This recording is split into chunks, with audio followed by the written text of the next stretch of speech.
name's Chiang. My film is called Mr. Gao Goes to Washington. And it's about? And it's about, okay, I have my good elevator pitch. My film is called Mr. Gao Goes to Washington.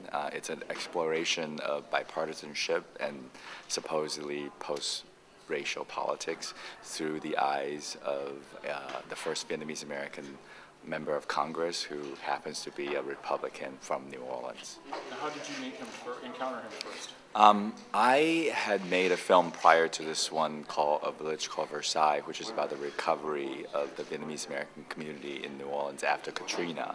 After I finished that film, one of my funders came to me and actually said that they were interested in having a film done about Joseph Gao. And it made sense because I had spent a lot of time down there. I knew the community, I had access.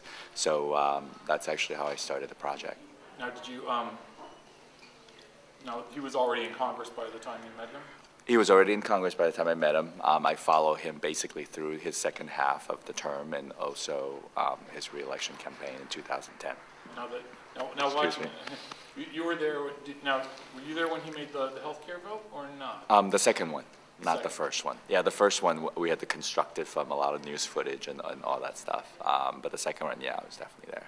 Now, was it a strange experience because you see getting that close to a guy in that position, just seeing it struck me when I'm watching the film, and you're like, man, it's more about money than about being about yourself, than the individual, or even votes. Was that kind of startling to you that it was more of a shock, not when the polls went down, but when the checks stopped showing up at his office? Well, I mean, I think that maybe sort of subconsciously, with politics, it's always about having the resources to be able to run a campaign, to be able to get reelected, and that's why there's all these relationships that maybe shouldn't be there, with people that support certain politicians, but to kind of witness it and to see how it really kind of affects, or at least as an observer, I think that it does affect, even though he doesn't claim that it has an effect. The way a member of Congress votes. I mean, according to him, it was a vote of principle, right? The first healthcare reform bill did not support federal funding for abortion, and second, allowed the federal funding for abortion. And him being a former Jesuit and really, really strongly anti-abortion, that he was not going to vote for the second healthcare reform bill. But at the same time, I mean, you must wonder, right? If you're losing your donor base, if all the Republicans are calling you a traitor and you are a Republican and you need to raise money from Republicans, what that would do to the way you vote. Now, how did, as someone following him with the camera during this period of time, how did people's opinion of you following him change over the process? People, as in people in his camp, or within his camp, and even people on the periphery. Well, I just don't know why any politicians would let a camera follow them around. I think that as we all know, things come back to haunt them. I mean, things they said, things they did. So I was at the same time grateful, that he allowed me to do this, but also very, very aware that people around him, his handlers and his staff member was very protective and did not, would kind of get in the way and say, no, we don't want this shot, you shouldn't be, we don't want him to talk about this. And it was a tricky, it took a little bit navigating as a filmmaker to be able to get the intimacy that is necessary to tell a story effectively, but at the same time to not piss them off so much that they won't let me come back. Do you think it's in following a House of Representatives member versus a senator, it's even more of a gamble because it seems like every year is an election year for these people? Yeah, I don't know. I just feel like the system is a little bit wacky. They're in constant campaign mode. I mean, I don't know how anybody write laws and do things for the country when every other year you have to go through an election, and which actually explains which actually explains why, they spend a lot of time trying to get the seats. The gerrymandering, to making the district safe, for a Republican or safe for a Democrat, so they don't have to every 2 years, go through a really difficult fight to get elected. They want to be in a safe district where they know that once they get elected, they become the incumbent and they will just be reelected over and over and over again. And in Joseph Gao's case, he was sort of the opposite, right? He came into a district that is supposedly safely Democratic, and here's a Republican, showing up out of the middle of nowhere, and he had to, fight for his life, and unfortunately, he didn't make it. Well, that always seems to me that I once covered a campaign, an incumbent who lost his second round, and it was pointed out to me that that's your most vulnerable time, is that first re-election campaign, where you make or break with the people. Yeah, definitely. I mean, as an incumbent, you still have an advantage, but a lot of Joseph Gao's advantage was immediately erased by the fact that, he was in a district that was just traditionally against somebody like him. Even though he was fortunate and he was strategically really smart in his supporters in his first election to be able to get him elected. The second time around, without all these sort of scenario allow him to continue to take advantage, he wasn't able to make it. Is it when you're that close and you're seeing the machine in work, and at the same time you're supposed to be observing, does it hurt when once in a while you just want to yell out, hey, you should do this, or did you notice certain mistakes where you were just like, I need to point this out, but I can't, and at the same time, I can't point it out because I need it for the film if it blows up. As a liberal from San Francisco, it was very difficult to be around a bunch of people who I actually personally grew to like a lot. I mean, they're really nice people, but whose politics just are not on the same wavelength as mine. So had to constantly bite my tongue. I mean, I'm there to observe. I'm not really there to interject. And I mean, I don't know what good it would have done, besides just making me look foolish and ruin my chances of making the film. Now, how soon after, how long did it take, because Gao's no longer running, he was for state, he was going up for one of the secretary of state job or something? He was actually contemplating on running for the state attorney general of Louisiana, but he wasn't able to raise the money. He was actually going to run against a Republican.